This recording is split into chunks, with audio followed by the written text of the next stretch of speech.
তিস্তা মহাকর্পোরেশন বাস্তবায়নের দাবিতে উত্তরের 11টি স্থানে দ্বিতীয় দিনের মতো কর্মসূচি পালন করছে নদীপাড়ের মানুষ।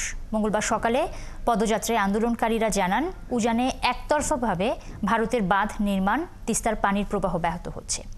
এতে বাংলাদেশের কৃষি এবং পরিবেশ বিপর্যয়ের মুখে পড়ছে।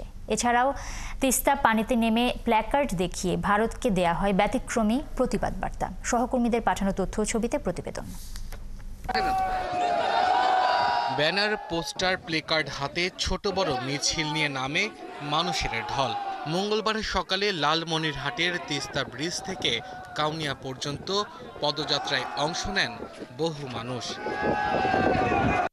তিস্তা অব্যবস্থাপনায় ক্ষতিগ্রস্তরা বলেন, প্রতি বছর নদী অববাহিকায় 1 লাখ কোটি টাকার বেশি ক্ষতি হলেও তা নিরসনে এতদিন কার্যকর ব্যবস্থা নেওয়া হয়নি। তাই জুলাই বিপ্লবের পর নতুন করে স্বপ্ন দেখছে তিস্তা পাড়ের মানুষ। এই তিস্তা ঘেঁষা 5টি জেলার মানুষ, হাজার হাজার না লক্ষ লক্ষ মানুষ তারা নেমে এসেছে। তিস্তা খনন যতক্ষণ পর্যন্ত আমরা তিস্তার ন্যায্য হিস্সা পানি পাবো না, ততক্ষণ পর্যন্ত আমাদের এই আন্দোলন থাকবে। জাগো বাহে তিস্তা বাঁচাও স্লোগানে মুখর হয়ে ওঠে রংপুরের পদযাত্রা। এরপর মহিরপুর ব্রিজের কাছে তিস্তায় নামেন হাজারো মানুষ। তারা ব্যানার, ফেস্টুন, প্লেকার্ড হাতে ভারতকে দেন কঠোর হুঁশিয়ারি। তিস্তা নদী যাতে আগের মতন তরতাজা থাকে, সেটি আমাদের মূল দাবি। কুড়িগ্রাম উলিপুরের থেতরাই পাকার মাথা পয়েন্টেও পদযাত্রা অনুষ্ঠিত হয়।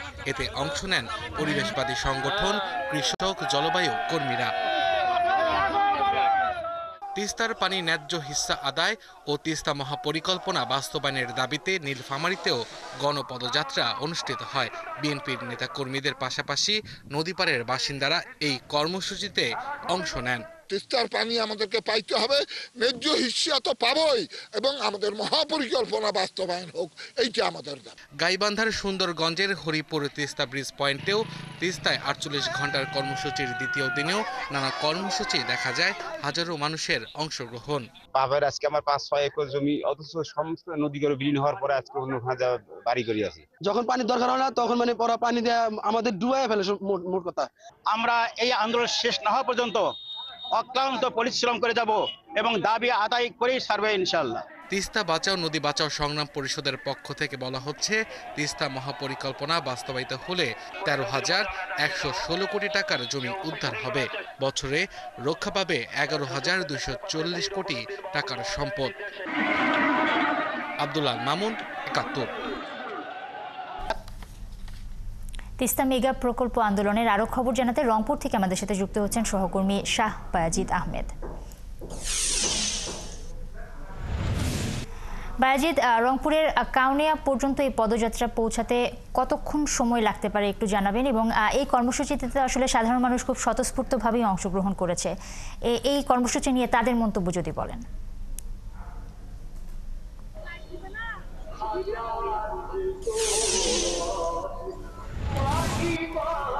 দেখুন, গতকালকে থেকে এই কর্মসূচি শুরু হয়েছে, টানা 48 ঘন্টার কর্মসূচি, সেটি কিন্তু চলছে। একে একে নানা কর্মসূচি পালন করছে। আমরা এই মুহূর্তে রংপুরের কাউনিয়া গঙ্গাচড়া উপজেলার মহিপুর এলাকায় আছি। এখানে হাজারো মানুষের ঢল নেমেছে, বিশেষ করে এই তিস্তা অববাহিকা মানুষ। তারা কিন্তু টানা 48 ঘন্টার কর্মসূচিতে তারা কিন্তু এখানে অবস্থান করছে। জারি সারি গান, ভাওয়াইয়া গান, নাটক এবং কবিতা আবৃত্তি সহ নানা কর্মসূচি পালন করছে। আর কিছুক্ষণ পরে এখানে ভাষণ দেওয়ার কথা রয়েছে বিএনপির স্থায়ী কমিটির সদস্য মেজর অবসরপ্রাপ্ত হাফিজউদ্দিন। এছাড়াও গত 2 দিন ধরেই কিন্তু অনেক নেতা মঞ্চে বক্তৃতা করছেন এবং কয়েকটি জায়গায় মঞ্চ করা হয়েছে। আমরা দু একজনের সাথে কথা বলে জানবো। আপনার কাছ থেকে জানতে চাই, আজকের যে কর্মসূচি গতকালকে থেকে চলছে, কেমন কর্মসূচি দেখছেন এবং আপনাদের দাবিটা কি? আমাদের দাবি তিস্তার ন্যায্য হিস্সা চাই আমরা। এর জন্য আমরা জানি সবাই, দীর্ঘ 17 বছর বাংলাদেশে অবৈধ সরকার ছিল, শেখ হাসিনা সরকার। শুধুমাত্র ক্ষমতায় থাকার জন্য ভারতের কাছে নতজনু হয়ে সেই ন্যায্য হিস্সা দাবি আদায় করতে পারিনি। আমরা আজকে স্বতঃস্ফূর্তভাবে সর্বস্তরের মানুষ রংপুরের এই তিস্তা নদীকে বাঁচানোর জন্য সবাই আমরা আজকে তিস্তা পানে নেমেছি। তিস্তার দুই ধারে আমরা 48 ঘন্টার অবস্থান ধর্মঘট করতেছি এবং এই আন্দোলন না করা পর্যন্ত, দাবি আদায় না করা পর্যন্ত আমরা ঘরে ফিরবো না। ইনশাল্লাহ আমরা এবার এই দাবি আদায় করবো। এই দাবি আদায় করবো এই জন্যই। আপনার কাছে জানতে চাবো, আজকে যে ভার্চুয়ালি বক্তব্য দেবেন আপনাদের চেয়ারম্যান তারেক রহমান, তার বক্তব্য শোনার জন্য কতটা উদ্গ্রীব আছেন এবং আপনারা কি চাইবেন? আমাদের এই হচ্ছে আমরা শুধু না 18 কোটি জনগণ জনাব তারেক জিয়ার এই বক্তব্য শোনার জন্য আমরা অধীর আগ্রহী আছি। ইনশাল্লাহ আমাদের আগ্রহ ফলশ্রুত হবে।